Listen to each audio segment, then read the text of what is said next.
There you go. Great. Thank you all very much, and good afternoon. All of us are here because we care deeply about space. We're inspired by space. You could even say we love space. It affects our work and so many other aspects of our lives. I'm certain this is true for everybody in this room. Certainly it's true for me, speaking as a child of the Apollo generation.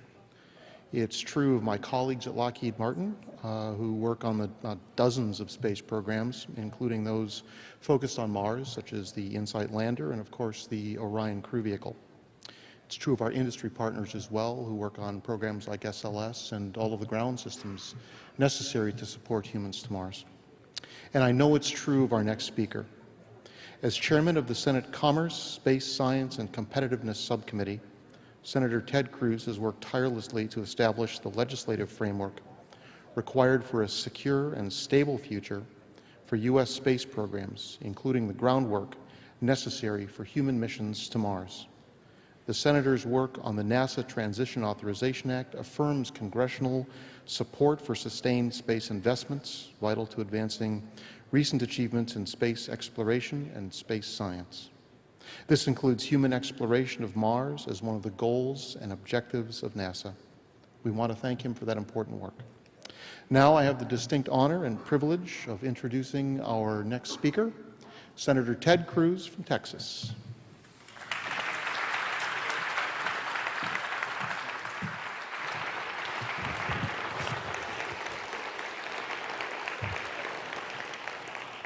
Well, good afternoon, and thank you very much, Paul. I appreciate that kind introduction. Welcome, everyone. Thank you for your strong and passionate commitment to space. You know, space matters. Every one of us, from every little boy, from every little girl, that's looked up into the skies, the stars at night, and wondered, what's out there? Who's out there? What does the solar system hold? What does the universe hold? That spirit of adventure, that spirit of exploration is fundamental to who we are as human beings. And it's fundamental to our future. I'm honored to be here in a room full of pioneers. I'm honored to be here in a room full of men and women that are devoting your time and your energy to crossing that next frontier. You know, a few months ago, I took my family to see the movie Hidden Figures. I suspect many, if not most of the folks here have seen that movie.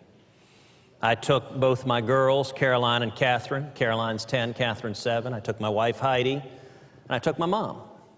Hidden Figures is an extraordinary story, wonderful story about 3 pioneering mathematicians, women, African-American women at NASA, who played a critical part in our space program.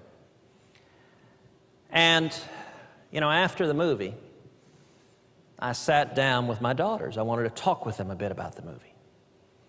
And in particular, I talked with them about my mom. My mom graduated from Rice in 1956 with a degree in math. And she went and became a computer programmer, really at the dawn of the computer age. And if you remember the movie Hidden Figures, it begins with talking about computing the orbit of the Sputnik. Well, as it so happens, my mom, one of her first jobs was working for the Smithsonian, where she was tasked with helping compute the orbits for Sputnik. And so I was telling my daughters, I said, listen, Mimi, that's what they call my mom, is Mimi. Mimi was doing exactly that. Pioneering. She actually started in the 1950s, not the 1960s. So I was asking my mom, I said, all right, how real was that movie? How accurate was it? Look, anytime you see a movie, you figure Hollywood takes a few licenses. So, you know, what was that, how accurate was that working in science and technology in the 60s? I thought it was interesting. My mom thought it was very accurate, particularly the environment women had. It's not necessarily the most welcoming of environment for women. You had to be made of hardy material, which the women pioneers doing that were. But, you know, I commented to my mom, I said, you know, one of the things that sounded strange to a more modern ear was referring to these female mathematicians as computers. I said, you know, most of us, we think of a computer as a hunk of metal sitting on our desk. And it's very odd for a person to be a computer. My mom starts laughing. She says her very first job when she went to work at Shell in 1956, the title on her business card was computer. So I guess you could say I'm actually the son of a computer. But from those early days to today, there is an incredible arc of exploration that the men and women here are leading. In Texas, we have a long history with the space program. From John F. Kennedy standing at Rice University in Houston and laying out a vision that we would go to the moon, to something as a Texan I take particular joy that the first word spoken on the moon was Houston.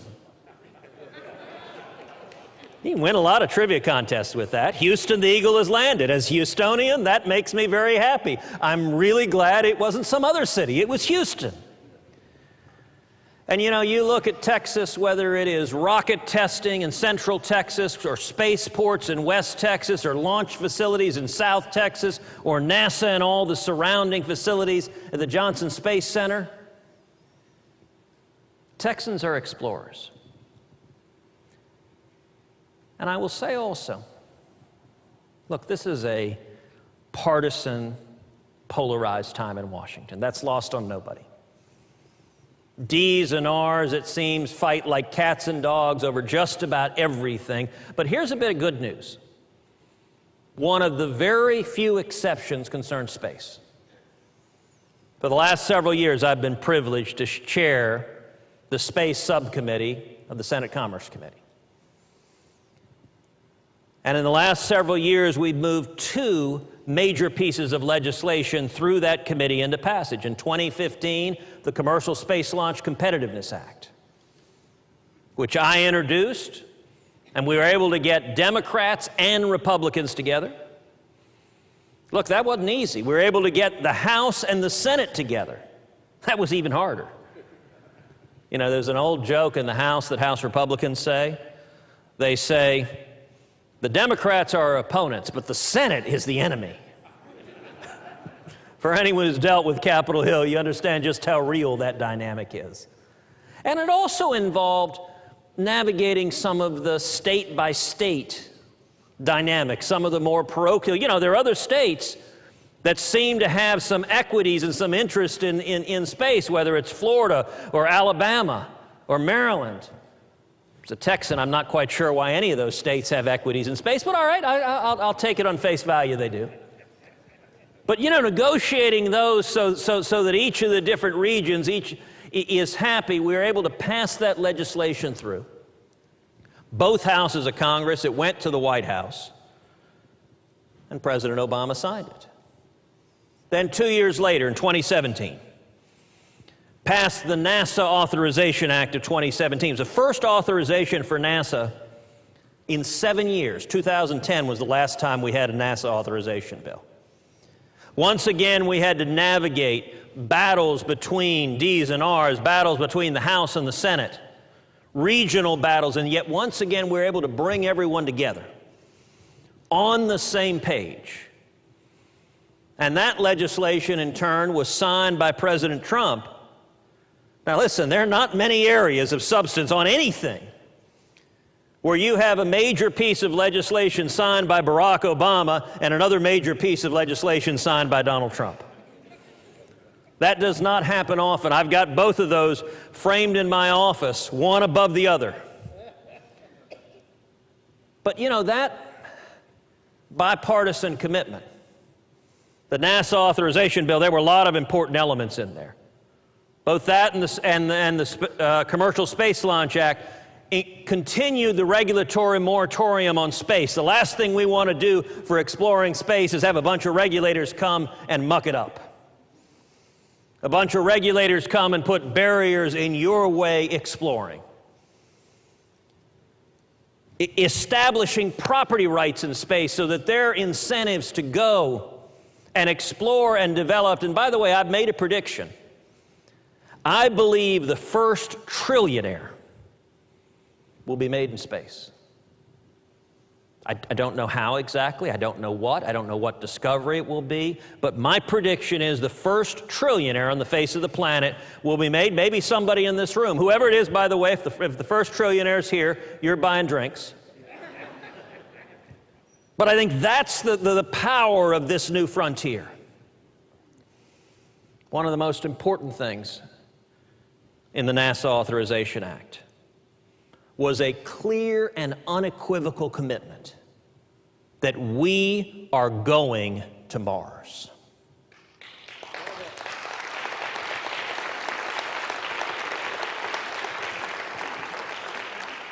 That passed the Senate 100 to nothing. It passed the House 435 to nothing. Every Democrat and every Republican are on the same page saying, man will go to Mars, and I'm going to be further and say the first foot that sets foot on Mars will be an American foot and an American explorer. That's leadership that I think this country needs and values.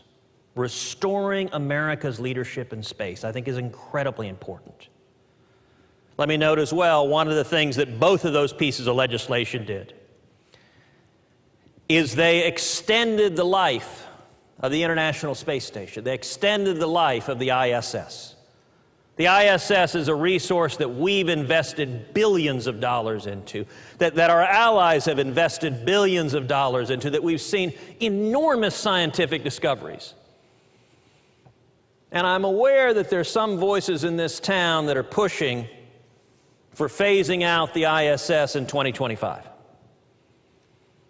Well, let me make two things clear. Number one, that proposal is contrary to the plain text of statutes that have passed the United States Congress unanimously with enthusiastic support from Democrats and Republicans that have been signed into law. And that suggestion, I'll tell you this, as long as I am chairman of the Space Subcommittee, we will not be phasing out the ISS as long as there is scientifically usable life and we can continue to extend that asset. It would be irresponsible not to get the maximum return from that investment and to extend the life of it as long as it is scientifically feasible. Let me say also, we have reason to celebrate, because at long last, after nearly a year and a half, we once again have a Senate-confirmed administrator of NASA.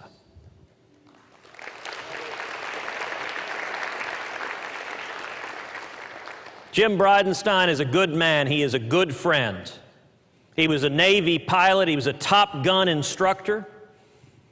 He's someone with a background not unlike that of many astronauts that go and risk their lives exploring space. It's unfortunate that Jim's nomination was tied up in partisan wranglings for over a year. I'll tell you, I fought tooth and nail to move Jim forward to confirmation, and I was proud to be there when he was sworn in. I think it is not good for NASA not to have a Senate-confirmed administrator in place. NASA needs strong leadership, leadership that can go directly to the president, leadership that can go directly to Congress with credibility, with force, with vision. And I am confident that Jim leading NASA is going to continue on the path we've seen, which is over recent years, over recent decades, we've seen an incredible proliferation of public-private cooperation when it comes to space. Look, if we are going to go to Mars, and we are going to go to Mars, nobody thinks that is going to be driven solely by public funds from the taxpayers. That endeavor is far too enormous, given the constraints of modern budget reality. What we've seen, however, is the ability to use those federal funds, and NASA is right now funded at its highest levels. Use those federal funds in turn to incentivize and leverage many levels more of private funds to devote the billions of dollars necessary to break these new frontiers. That cooperation has been incredibly potent. It has allowed so many different institutions to spring up. and to invest. That is incredibly positive. And one of the things I'm encouraged about Jim's leadership is I'm confident that Jim is committed to keeping NASA's core focus on space exploration. NASA was formed to explore space. That should be the focus. To coin a phrase, to boldly go where no man has gone before. That's what NASA is there for. And that's what NASA should be leading. You know, over the past year, I've held a series of hearings on the new frontier, on the challenges, on the impediments to additional private sector investment in space exploration, on the impediments to getting to Mars. They're going to be significant, technological and otherwise, they're going to be significant. But my staff is right now continuing to work on new legislation, a second iteration of the Commercial Space Launch Bill, and a second, broader NASA authorization bill.